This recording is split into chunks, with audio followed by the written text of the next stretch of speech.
సింహరాశి వాళ్ళకి 5 ఆదాయము, 5 వ్యయము, 7 రాజపూజ్యము, 7 అవమానము. సింహరాశి వాళ్ళకి గత సంవత్సరం కంటే ఈ సంవత్సరం కొంత అనుకూలత కనబడుతుంది.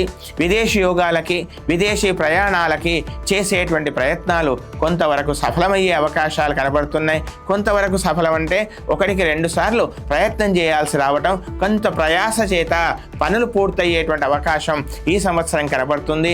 ముఖ్యంగా కుక్షి బాధలు, సమయానికి భోజనం లేక, ఆహారం సమయానికి తీసుకోకుండా, ఉదర సంబంధమైనటువంటి సమస్యలు రాకుండా కొంత జాగ్రత్త వహించాల్సిందిగా చెప్పవలసినటువంటి ముఖ్యమైనటువంటి గమనిక. అంతేకాకుండా ఎవరో ఏదో అన్నారని తమకు తామే ఊహించుకొని, తమే ప్రశ్న వేసుకొని, తామే సమాధానం కోసం వెతుక్కోవద్దు. వాక్ పౌరుషం లేకుండా కాస్త ఎటువారితో మాట్లాడేటువంటి సమయంలో కాస్త ఆచితూచి అడుగు వేయాల్సిందిగా చెప్పవలసినటువంటి ముఖ్యమైనటువంటి గమనిక. ఒక స్నేహితుని విషయంలో కానీ, ఒక మీ శ్రేయోభిలాష యొక్క విషయంలో కానీ మీరు గతంలో చేసిన పొరపాటుకు చింతించి దాన్ని సరిచేసుకొని మళ్ళీ ఆ బంధాన్ని కలుపుకునేటువంటి ప్రయత్నం చేస్తారు. అది అనుకూలంగా మారుతుంది. అంతేకాకుండా ధనం చేతికి అందుతుంది, కానీ దాన్ని సద్వినియోగపరచుకునేటువంటి ప్రయత్నమే చేయండి. ఇంకా తల్లిదండ్రుల యొక్క ఆరోగ్య విషయంలో కొంత ఆందోళన, కొంత ఔషధ సేవనము తప్పకపోవచ్చును. ఆరోగ్య విషయంలో ఏమాత్రం అశ్రద్ధ పనికిరాదు సుమా. తమ యొక్క సంతానం యొక్క అభివృద్ధి, తమ యొక్క సంతానం యొక్క విజయాలు మీకు ఆనందాన్ని కలిగించే విధంగా ఉంటాయి. అంతేకాకుండా తమ యొక్క పితృ సంబంధమైనటువంటి తండ్రి గారి సంబంధమైన బంధువులతో ఏ రకమైన చికాకులు ఏర్పడకుండా తగు జాగ్రత్తలు వహించాల్సిందిగా చెప్పవలసినటువంటి ముఖ్యమైన గమనిక. ఇక విద్యార్థులకి ఎక్కువగా కృషి చేయండి.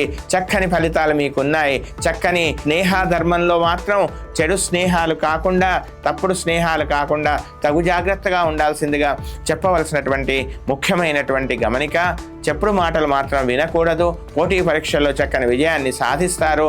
మీరు గతంలో చేసిన పొరపాట్లను సరిదిద్దుకునే అవకాశాలు కూడా ఈ సంవత్సరం కనపడుతున్నాయి. మొత్తం మీద ఈ సింహరాశి వారికి గత సంవత్సరం కన్నా ఈ సంవత్సరం కొంత అనుకూలతలు ఏర్పడే అవకాశం ఉంది.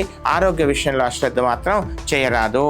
ఉత్తమమైనటువంటి ఫలితాల కొరకు ప్రతిరోజు కూడా బృహస్పతి, రాహు, శనేశ్వర ధ్యాన శ్లోకాలను ప్రతినిత్యం చక్కగా పారాయణం చేయండి. దానితో పాటు మారేడు మొక్కను, వీలైన ఎక్కువ మొక్కలు మారేడు మొక్కను నాటండి, పెంచండి, పోషించండి, దాన్ని సంరక్షించండి. అంతేకాకుండా పేద విద్యార్థులకి, నిరుపేద విద్యార్థులకి పాపం వాళ్ళకి టాలెంట్ ఉంటుంది కానీ పుస్తకాలు కొనుక్కునే స్థితి ఉండదు, ఫీజులు కట్టుకునే స్థితి ఉండదు. అలాంటి వాళ్ళని వెతికి వాళ్ళకి ఏదైనా సహాయం చేసేటువంటి ప్రయత్నం చేయండి. తద్వారా మీకు అనేకమైనటువంటి చక్కని మేలు కలిగేటువంటి అవకాశం కనపడుతుంది. పేదలకు గొడుగులు దానంగా ఇచ్చే ప్రయత్నం చేయండి.